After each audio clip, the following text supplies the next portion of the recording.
Thank you for joining us today for our third part in our FQHC webinar series put on by the National Consortium of Telehealth Resource Centers.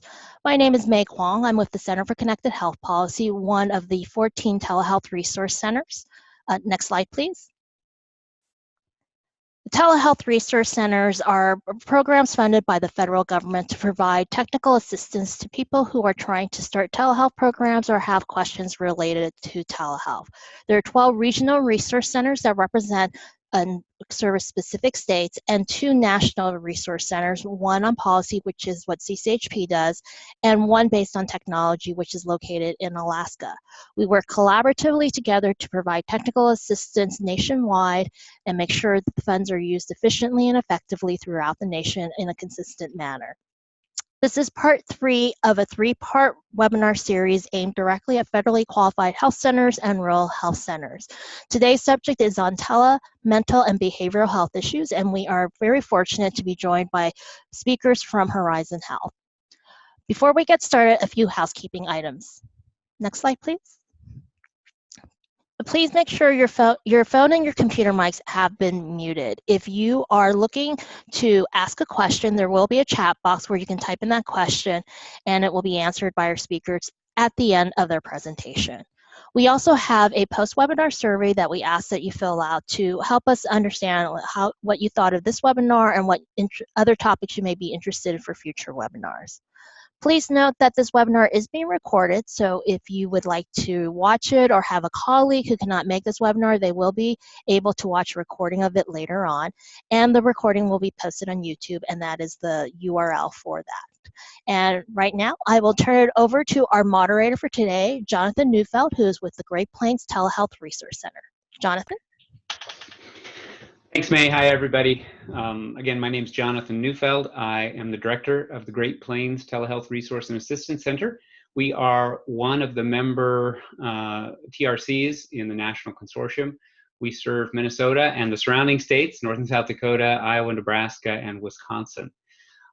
We have had the great pleasure the last year of getting to know the folks at Horizon Health, and have found them to be a real wealth of information and experience, depth of experience. They have been providing telehealth services within their network of community health centers for a number of years. They have a large system. It's 24 medical and 8 dental clinics, I think, last I heard. And so drawing on some of that experience, we are going to have a couple of people from Horizon, Scott Weatherill, and one of his colleagues, Angela. Forgot your last name, Angela. But go ahead and introduce yourselves and charge right in. And we are very eager to hear from you guys about your program there at Horizon Health. Sure. Thanks for the introduction, Jonathan, and also thank you for the opportunity for us to share our story. I'm Scott, and this is Angela Stephenson. I'm a licensed social worker with Horizon Health, and I do counseling, and also we are starting the SBIRT, the Screening for Brief Intervention and Training. All right. With that, we do have some slides. I'm going to share those quickly.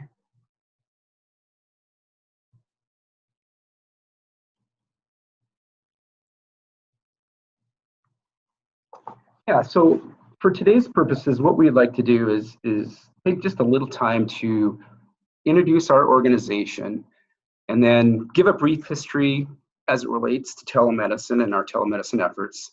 And I'd also like to take a few minutes to call out some resources Horizon has used for its telemedicine program over the years, and then share some information about our telemedicine behavioral health program. That'll be when I kind of turn things over to Angela. But before we jump into that, I just wanted to take a moment. Jonathan helped me out a little bit, but a little bit about Horizon. Horizon, obviously, we're an FQHC in South Dakota. We were established in the late 70s, and as Jonathan mentioned, we have 22 physical locations in very rural and, in some cases, frontier communities in South Dakota, with 24 medical clinics and 8 dental practices. Horizon sees approximately about 30,000 patients, unique patients every year, and approximately about 100,000 patient encounters annually. We have close to 300 employees. That includes 50 medical and 17 dental providers.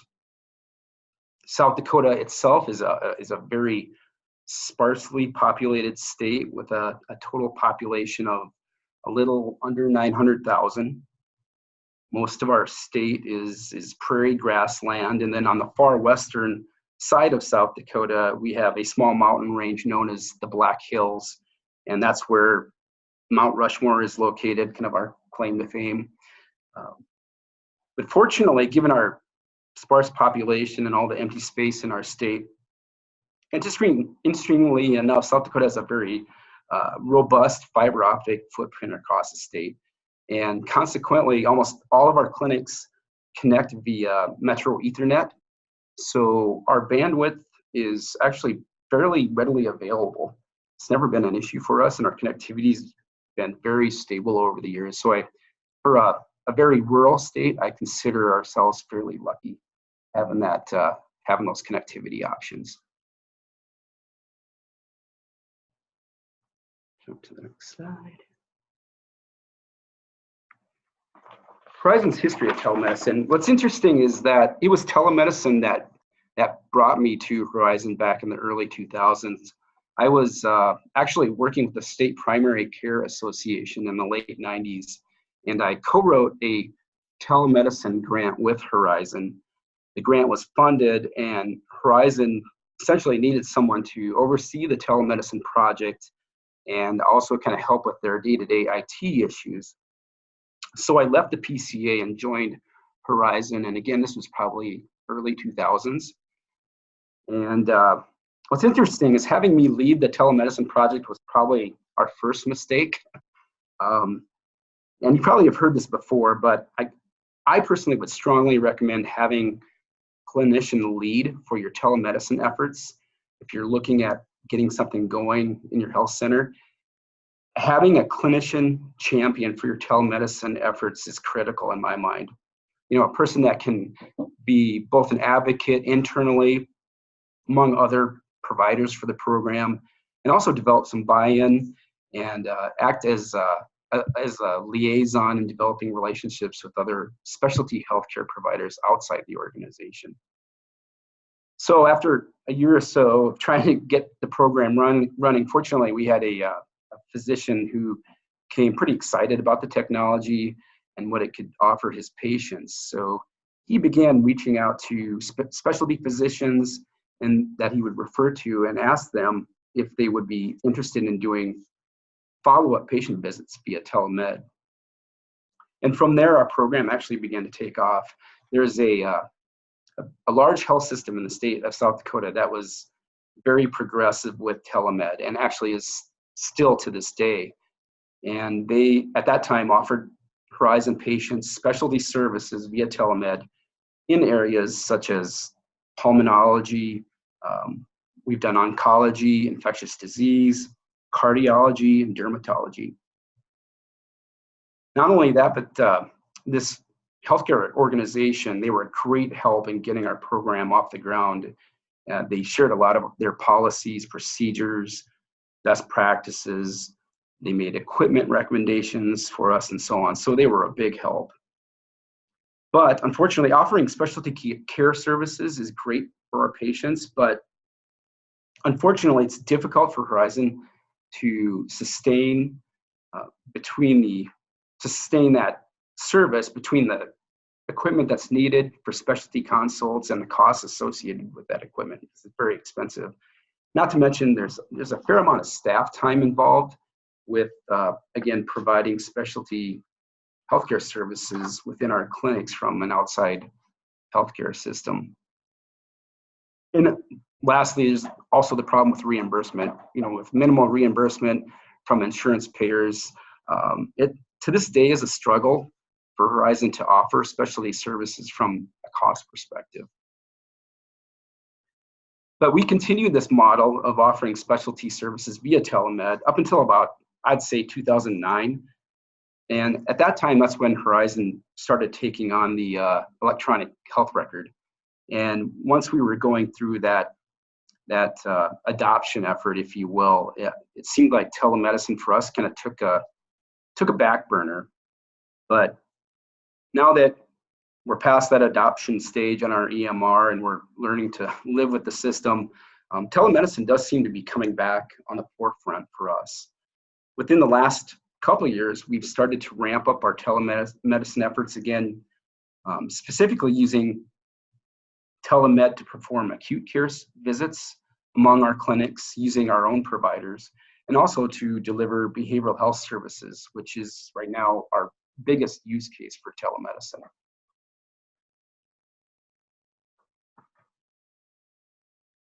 I mentioned cost, and that's one thing.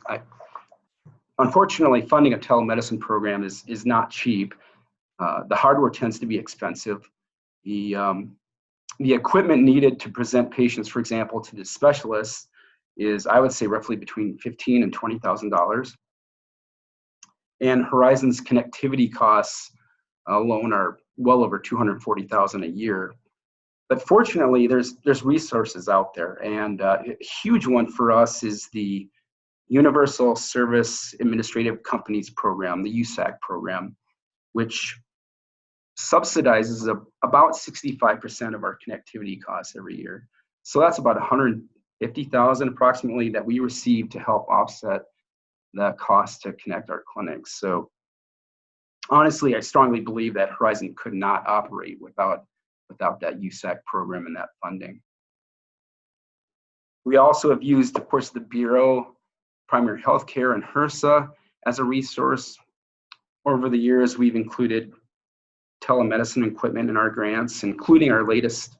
We just received a substance use disorder and mental health grant, and I think we were awarded that grant just last week. But anyway, we included telemedicine equipment in that budget. USDA has been a huge funding source for us. Over the years, we've received 5 grants from their distance learning and telemedicine program. And we have a 6th application submitted and are hoping to hear on that one at any time. And in this latest application, we've proposed to expand our behavioral health services using more desktop video units. And we also included some additional equipment to offer acute care services. Right, this is Angela. Right now, I have a Cisco on my desk, and so I'm seeing patients anywhere from 17 minutes to 53 minutes for counseling. And so we have kind of just identified the community, the patients, what the provider, the clinics need, and try to develop a structure that we could meet the needs of our patients throughout the whole South Dakota, which is a square foot of 28,000 square foot, I think it is. So, so we're trying to meet the needs of those who are in desolate areas with low transportation, and trying to meet them there. But we definitely need the champions like Scott we're talking of the providers that can have a buy-in to this behavioral health program. To be more specific with what Angela's talking about, what we've been using on the behavioral health side, equipment-wise, is we are a Cisco shop, about pretty much across the board for all our networking gear and video conferencing equipment. And Angela uses a DX80, which is kind of again, a video unit that will just virtually sits on the provider's desk. Pretty user-friendly. They run about, I think, $2,200 is what we've been paying for those approximately. And again, so fairly reasonable as far as video conferencing systems are concerned. And as I had mentioned earlier, we have that grant going out to USDA and waiting to hear. We expect any time on that one, but we had proposed in that grant to put those DX80s in more of our clinics to, again, be able to expand that behavioral health service. But unfortunately, with USDA has been great, but unfortunately they have a cash match requirement within their program. And what's interesting, so this year for the cash match, we went to all the local telecommunication companies in South Dakota with the idea, given they supply the connectivity for telemedicine, we asked whether they would help Horizon with the cash match requirement, and they agreed. And since they had a vested interest in their local communities, and of course, many of their customers are patients, they were all on board. So it was great to have the telcos step up in that regard, and they've even gone as far as offering to fully fund our project if the USDA grant falls through. So we were super excited about that. Back to the resources piece, we've received, other grants. Office of Rural Health Policy has been a great resource for us. And of course, I want to put a plug in for our telehealth resource centers. I will say oftentimes myself, I've gone to our regional resource center, their website, GP Track, and have downloaded telemedicine policies, procedures. They have like a return on investment calculator that was really handy. Plus, they host a great conference every year. So again, highly recommend using your regional telehealth resource centers. We talked a little bit about the vendor side. I'm just going to touch on this quickly, Angela, but two vendors that we've used over the years for the telemedicine equipment, specifically the peripherals, is AMD Telemedicine and Global Med. I've listed those two on the slide, but we've used those two vendors for ear, nose, and throat scopes, dermatology scopes, stethoscopes, and so on. ClearSteth is the stethoscope we're currently using. It's relatively new to us. It's a cloud-based stethoscope, but it's been pretty rock solid for us. And we're using a high definition, what they call the total exam camera. And that doubles both as an otoscope and a dermatology camera. So that's been handy as well. It's a little more on the expensive side. I think for that one in particular, we paid about $7,500 just for that one camera. So again, as I mentioned, it gets expensive quickly. Do you have something to add? Okay. Okay. Yeah. One last techie thing, and then I'll pass it over to Angela. Most recently, we've been testing out a new telemedicine technology by a company called TitleCare, and so far it's been very well received by our providers, nurses, and our patients. And what's really nice about the TitleCare product is it's about 1/3 of the cost of our current telemedicine peripheral equipment. And I included a picture of TitleCare. My next slide here, if you haven't seen the product. It's about the size of a baseball approximately. And with it, you can transmit heart and lung sounds, you can present real-time images of the throat, ears, skin, abdomen, and also capture and send body temperatures. So it's been great for us. But unlike most of our telemedicine peripheral devices, the TitleCare device transmits its video over the internet. However, the device itself seems to be getting a lot of traction in the industry. I know I just read that Epic, the EMR system, they're looking at integrating TitleCare into their mobile app. And I do know for a fact that 2 of our larger health systems in South Dakota are using TitleCare. One system is handing these devices out to patients to use from home for acute care issues. And then the other health system is using TitleCare in their school-based clinics. But Horizon, we've been beta testing this unit for probably about 6 months, and we're looking to leverage this technology to deliver acute care visits among our clinics. And we actually budgeted for TitleCare devices for each clinic in our latest USDA grant that I mentioned earlier. But with that, I think I'm gonna get away from the techie talk and turn things over to Angela and talk about our behavioral health program. So, on our audience are already established BH providers or just trying to get it together. But I'm the licensed social worker. We have also a CNP that does med management, and another licensed social worker who does counseling, as well as our psychiatrist. And so we kind of were the early adopters of this, kind of determining the values, the goals, the motivations of our patients, but we had to do that with the providers that we were working with, without being right next with the providers and asking them, what do your patients need? And integrating the behavioral health with them. It would have been a lost cause, because if our team wasn't the same team as them, it wouldn't have worked.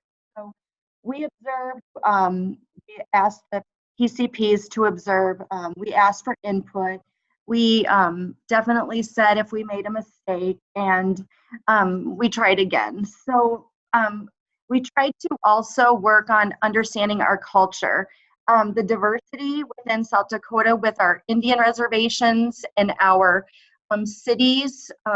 Some of our smaller cities, at least, we have many different cultures and race here, and so we are needing interpreters, and we need to correlate counseling, and then I'm in one location, patient and interpreter is in another, so we're having to incorporate that, and so that takes a lot of good communication between nursing and PCPs, and then beaming me, I call in to the patient. So we like to do things like this so we can talk about our patient success stories, because we have quite a bit of them. I think that one just that pops in my head right now,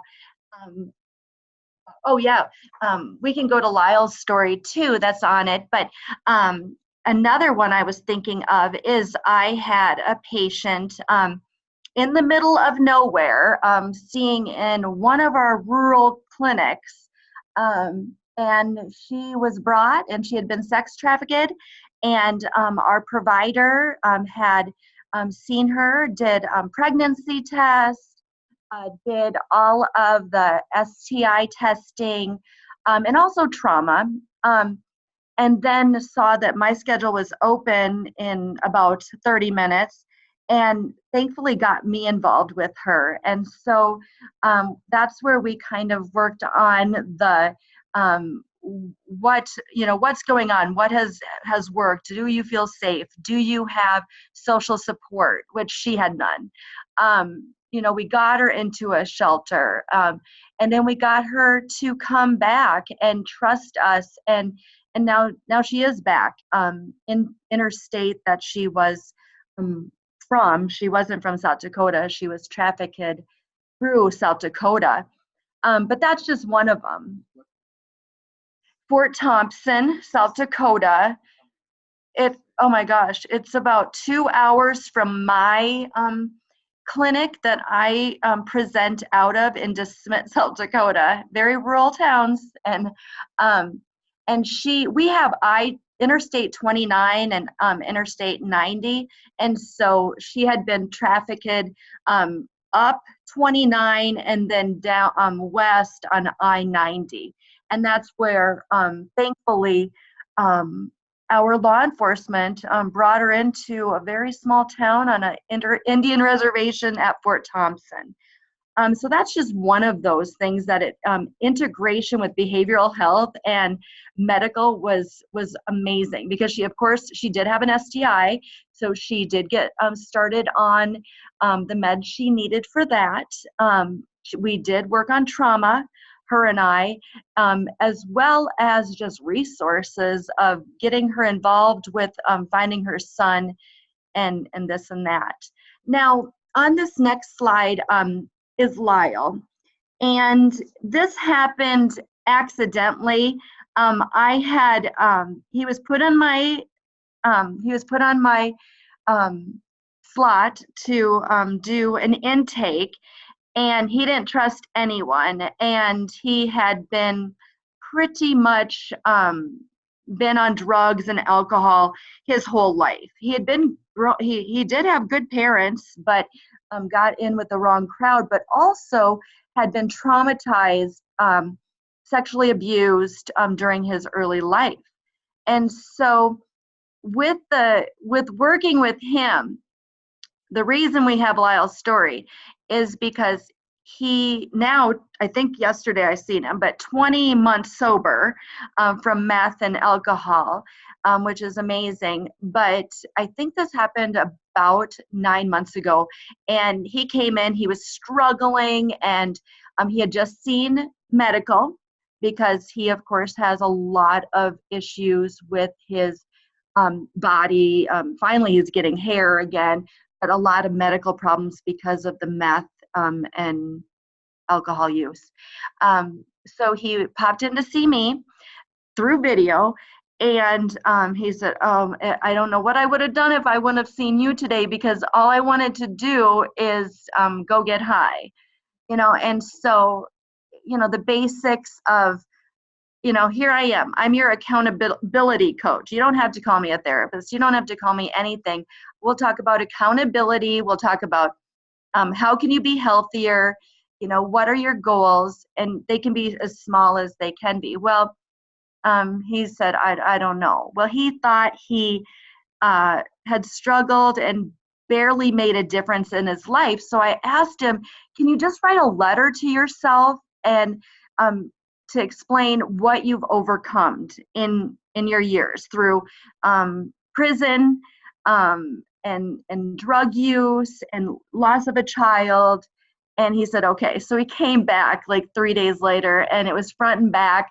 You should have seen the spelling. It was really sweet. And he had talked about everything he had overcome, and he was in tears, and he was just glad to give his story. And now our foundation and everyone has adopted this Lyle's story, and he continues to have to explore, his traumas, his depression, his addiction forever. But that has made a big impact for our integrating our behavioral health.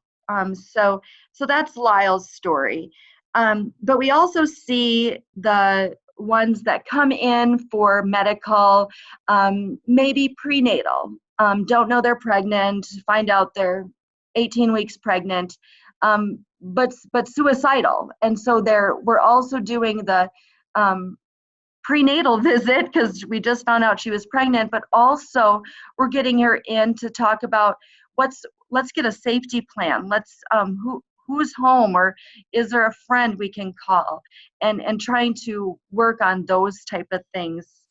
But none of it comes with rigidity. We have to be very flexible.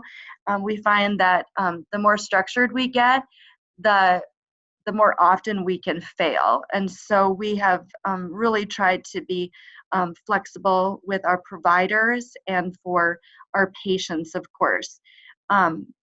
And that goes to say, too, we are here to help our providers. We want to make it so they have availability and time to see our patients, to provide the care that they need in the short amount of time that they have.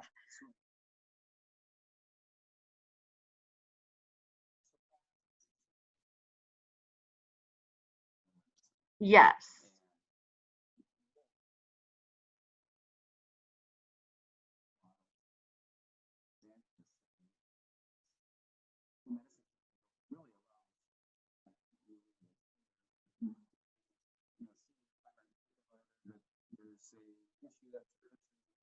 More in ambulance sandbox, so it's Yeah.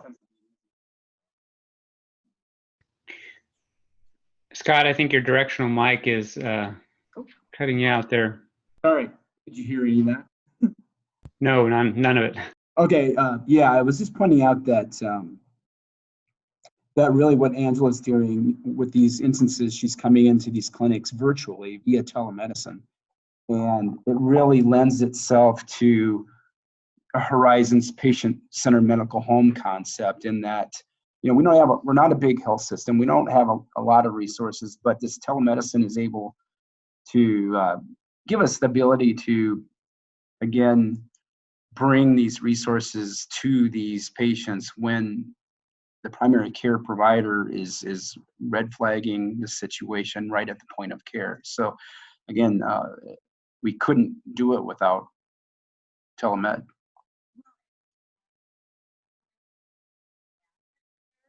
So we have someone who has depression, but they are in remission, they might send them over to behavioral health through video so we can work on weight management and things like that to provide and help them to develop ideas that will work in their life to stay busy and more active.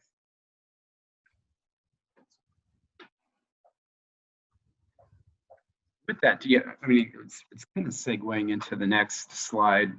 Angela, did you want to speak to our future effort in integrating the expert process in via telemedicine?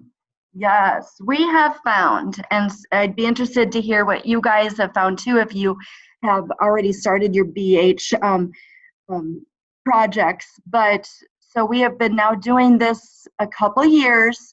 Scheduling about 30 minutes to 53 minutes for counseling, unless it's a crisis like I've talked about before. Then you just see them as quickly and whenever we can.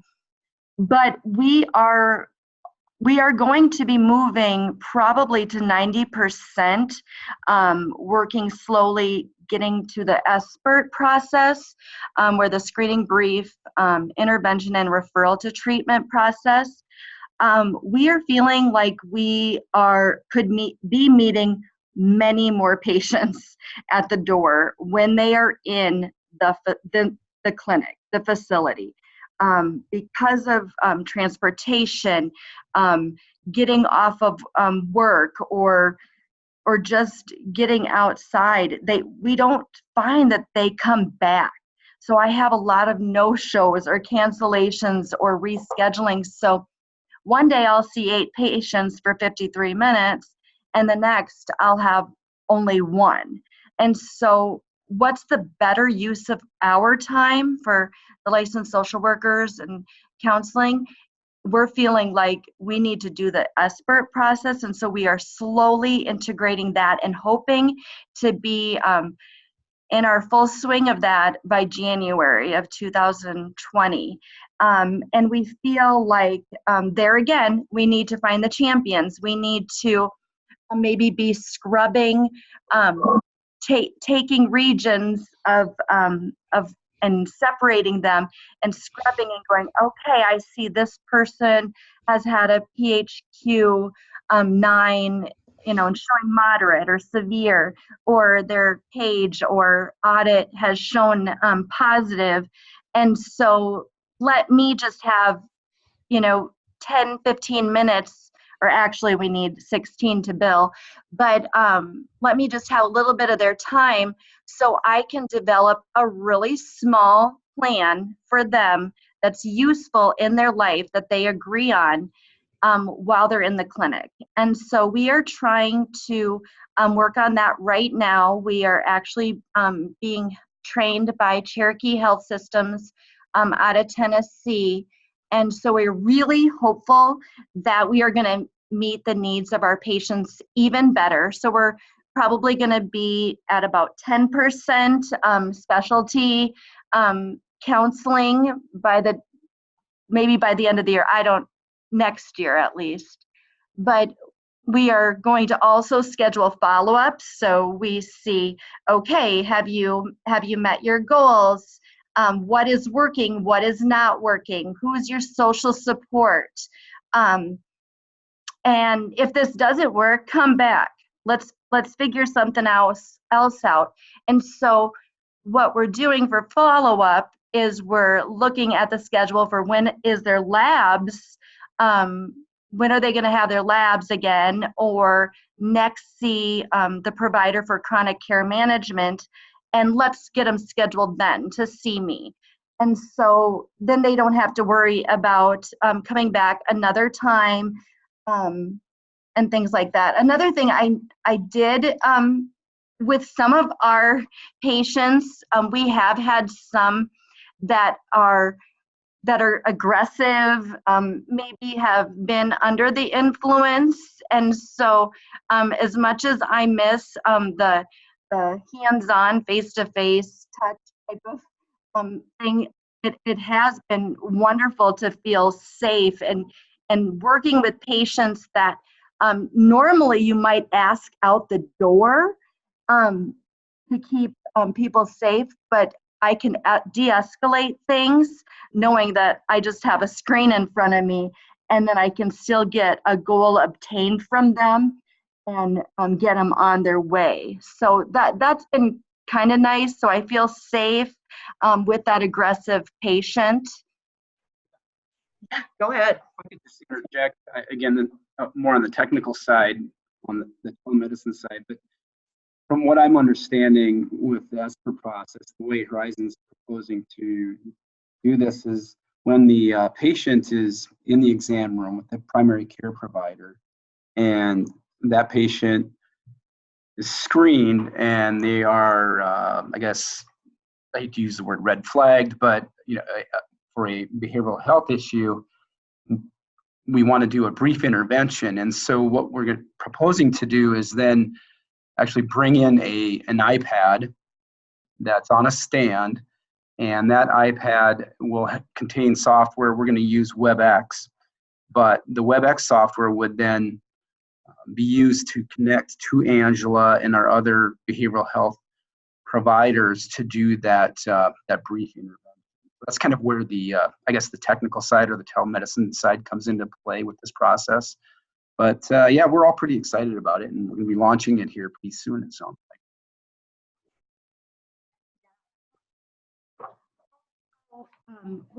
We're able to, I feel we are able to catch some of these kiddos that are coming in for their wellness checks or their physical exams for sports.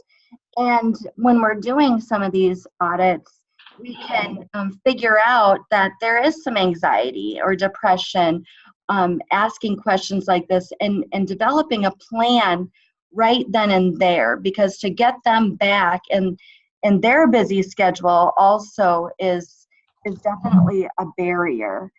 So, we just ask, how long has this been going on? What have you tried? What do you want done today? If in a perfect world, and then what in your world, what can work? So we definitely will schedule a follow-up if they want a follow-up, but we won't push it. It just depends on whatever they want, the patient. We try to be very flexible.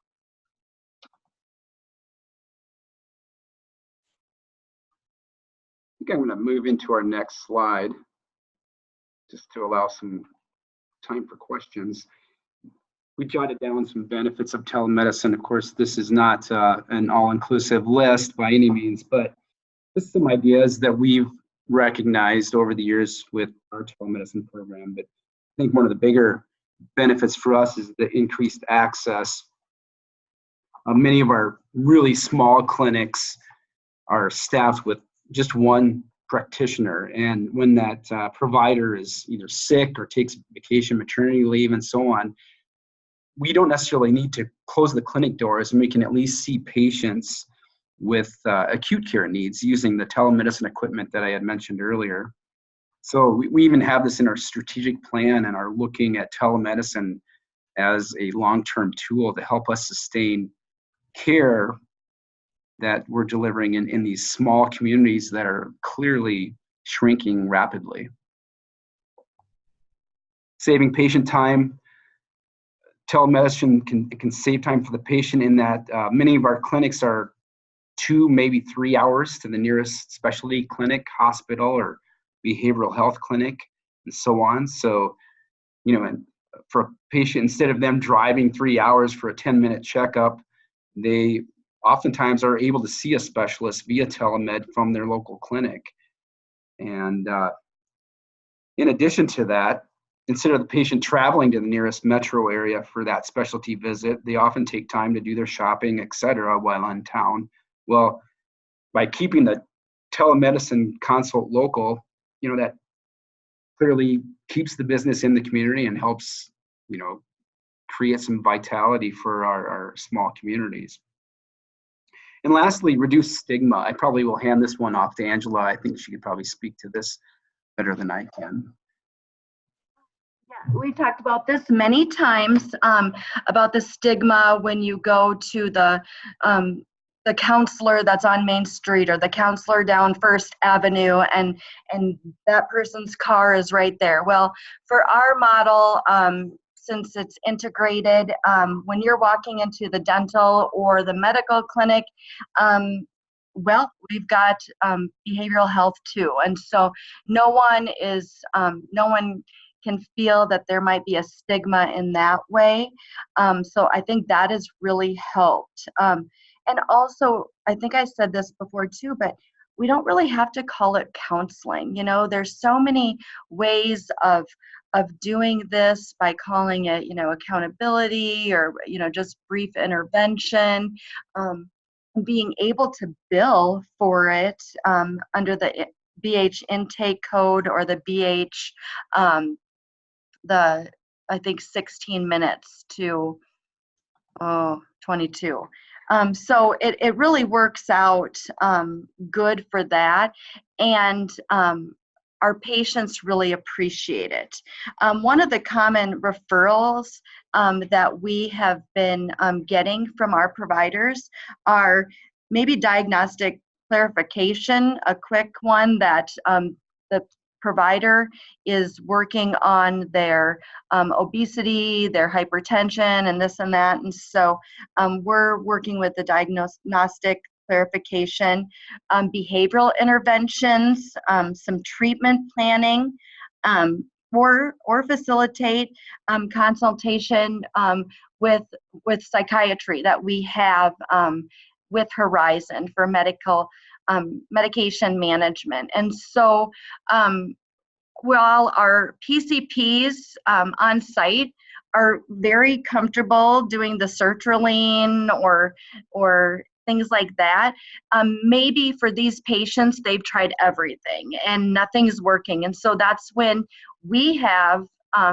the nurse practitioner who is trained for psychiatric and medicine, and so they would refer there. So we have that.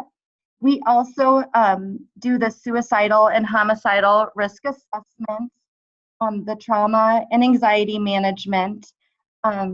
We also do co-management of somaticizing the patients, parenting skills, and that happens a lot. We'll have a referral from our provider wanting for 8-year-old boy who has never even, we have never worked with parenting skills or reward system with them, and they want medications. So actually we'll see them first, and we will get information and send home with the parent to do the reward and the behavior program for them to see if just that education, talking about screen time, can give them that aha moment without, and also keeping busy, healthy eating, things like this. So maybe we can even avoid the medications, and when we schedule a follow-up, they come back. If it's not working, if they're not motivated to do it, we'll go on with the medications. So though, any behavioral intervention we will do. We say yes anytime we are asked to do anything for behavioral health. There's been a lot of times my eyebrows go up and think, oh, I think to myself, why are they asking me to see this patient? And every single time I've always found something that I can help them with. And then it also builds that team effort, the buy-in to our primary care providers. And so with my services, I will do snippets of cognitive behavioral therapy, solution-focused therapy, maybe a little bit of the dialectical behavioral therapy, and of course, motivational interviewing. And so we just kind of take whatever we can get, following whatever the patient needs at the time to decide on that. So I think that's all I have right now. Scott, what do you? We just wanted to, like I said, lots of time for questions. Pull off the slides here. I know it seems like we covered a lot of information in a very short amount of time, but certainly happy to ask questions, address any concerns. Oh, there are questions for you guys. All right, we'll start off with the first one. Can the clinician champion be a primary care provider or an LCSW? I say both. I team up. Oh, Angela, we need you a little closer to the mic. I would say team up, get them together, have them work together, and try to figure out what needs you have for the patients. Okay. Yeah, and I'll chime in on that too. I totally agree that the more you have teamwork, the better. If you have to choose between one or the other, I think you probably recognize that the higher up in the sort of clinic organization, clinic pecking order somebody is, the better they can work as a champion.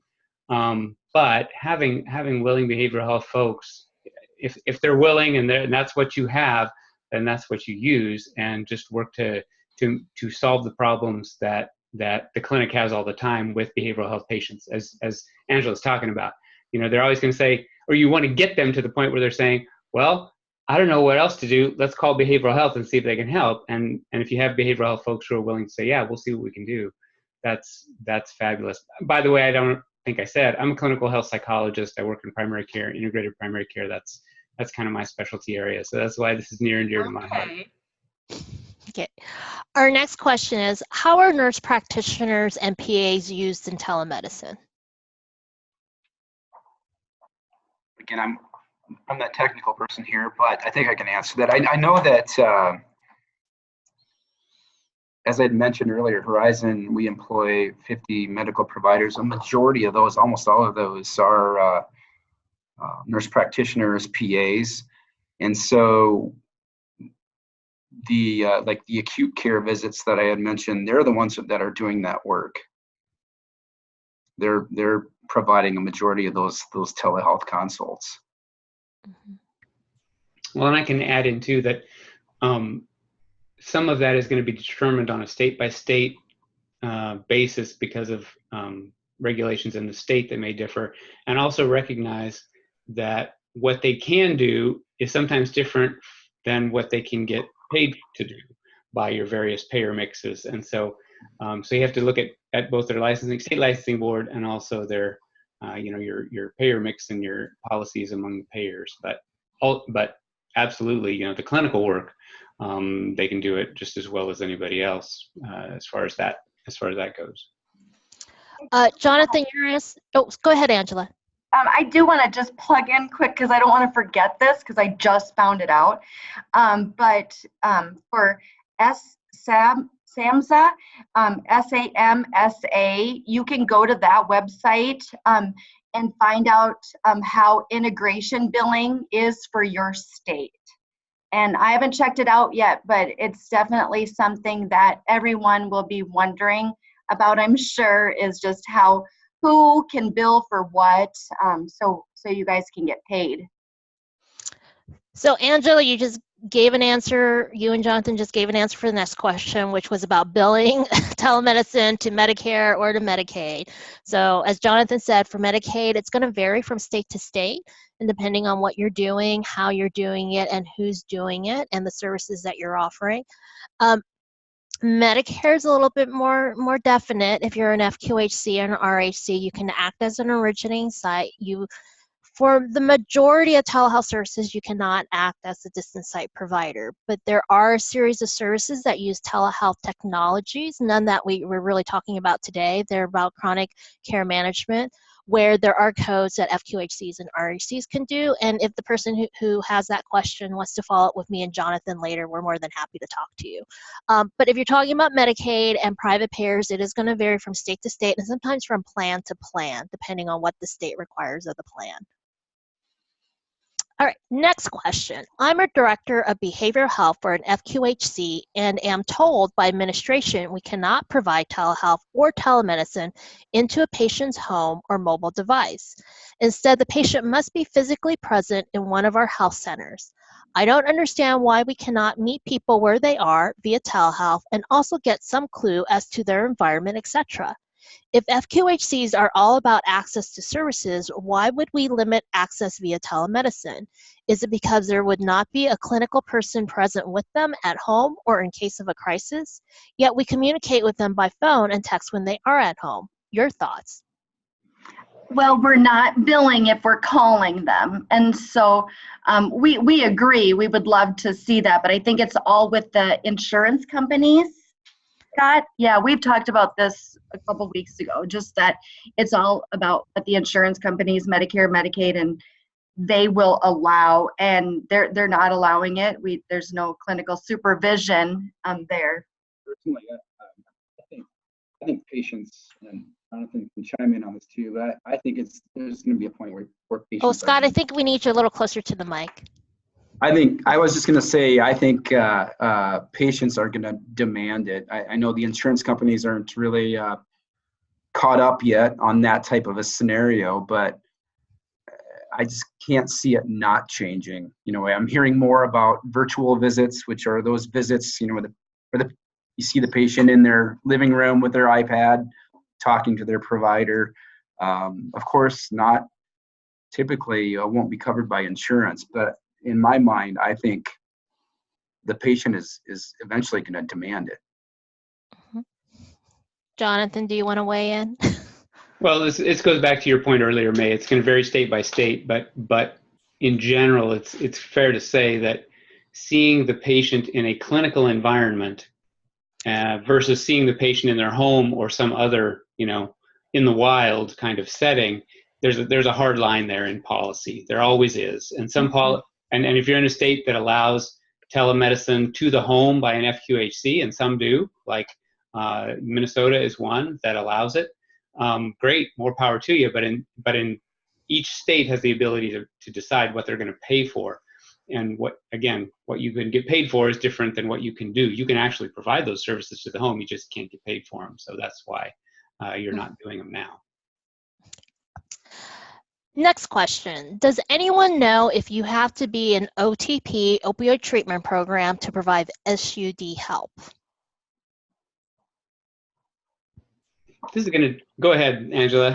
That is a tough one. I don't know the answer to that. I know we have developed a MAT program, and I think we have 8 or 9 providers that can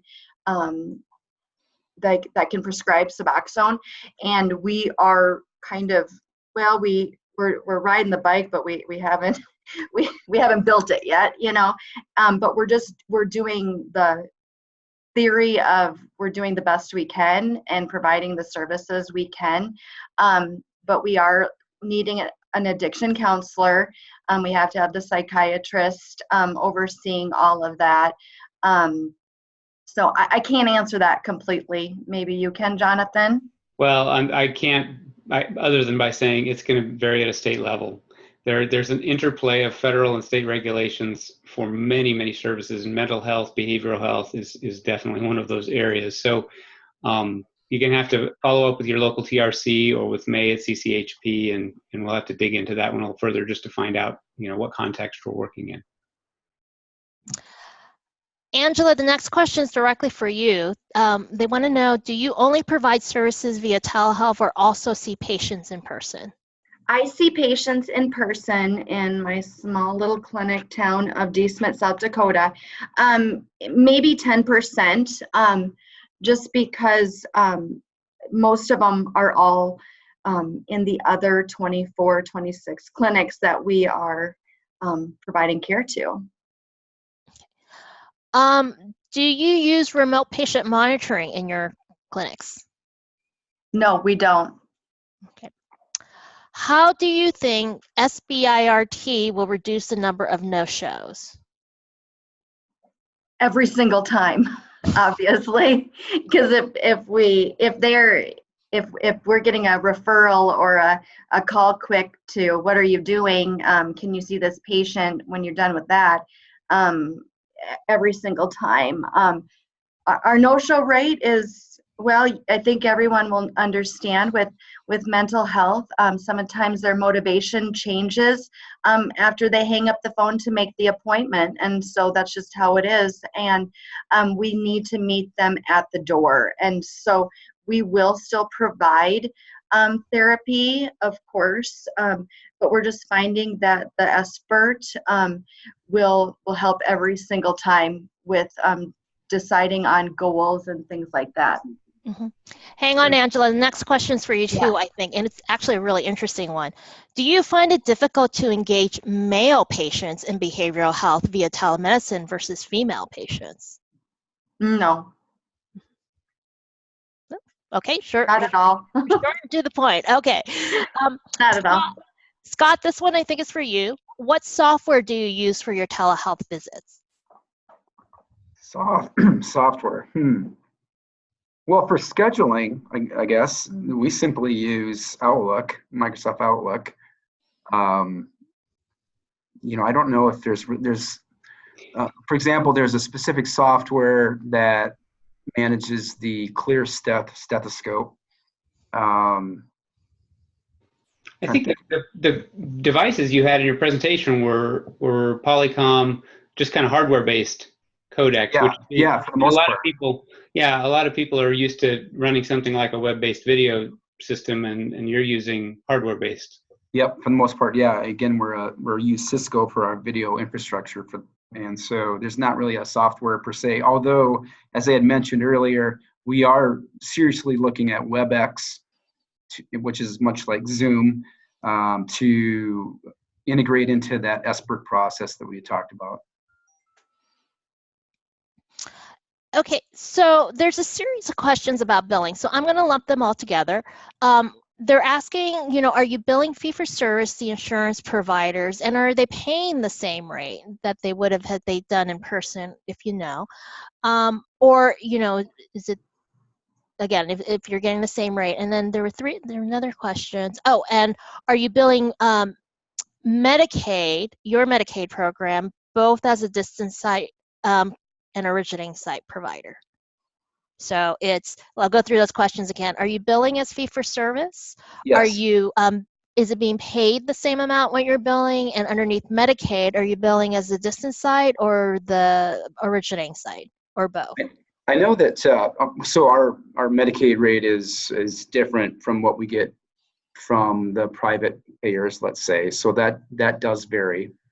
And I get the question on, to be honest, we'll have to go back and check on that, whether we are billing Medicaid for both originating and the remote site. I don't know that for a fact. I do know we are getting reimbursed through Medicaid in South Dakota.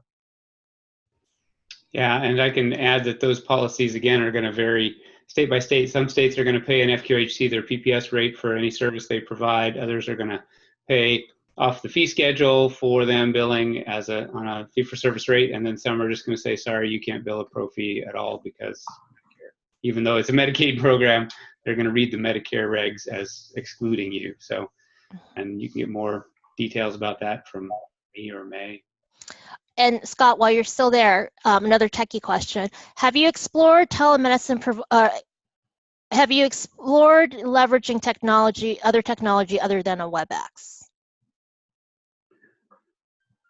Well, I guess I would have to come back to the one thing I don't know if explore is the right word, but considered is the fact that our electronic health record has again, what I'm calling a virtual visit tool to where, again, the patient can communicate with the provider through, in essence, the patient portal. So when they're at home, they can connect with a provider through our EMR system. But really, aside from that, that's probably it as far as between that and WebEx. Okay.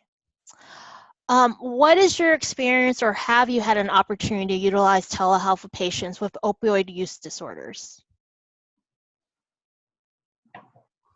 We are just starting. Right now, we are kind of just punting. We are trying to educate ourselves more, but we have definitely seen those who have had the opioid use disorders, and we're just trying to get them soberer is kind of what our philosophy is, and making sure that they have a social support. So soberer is really what I'm working with right now. I want to be respectful of Scott and Angela's time. We are at the hour, but we have a few more questions. Can the two of you or one of you hang out for another 5 minutes? Yep, that's fine. Great. All right, just a couple more questions. Let's see. What is the success rate of telehealth with patients from diverse races or ethnicity? Does it have a cultural and linguistical component, meaning ability to utilize the technology in such a manner? Absolutely. I think all of this is interconnected with diversity, cultural, and that. And so we are striving to be able to have the patients access it in the easiest ways. Okay. Angela, have you noticed a success rate? That is hard to measure. We are talking about that, and we're trying to figure that out. Okay. This is, I think, kind of related. Have you noticed a higher or lower level of stigma for behavioral health patients accepting and using telepsychiatry, i.e. having video conference encounters with an outside psychiatrist or psychologist while patient is physically in the primary care clinic, versus behavioral health patients accepting behavioral care from their PCP who is backed up by consultative support from a BH specialist? Do you find that one of these two approaches is more or less stigmatizing for the patients from your experience? Thank you. I think it's all in how we serve it to the patients. And so if we're buying into it, our PCPs are buying into it, it's kind of how we package it. And I'm saying most of the time, there is no stigma attached. Is that answering the question?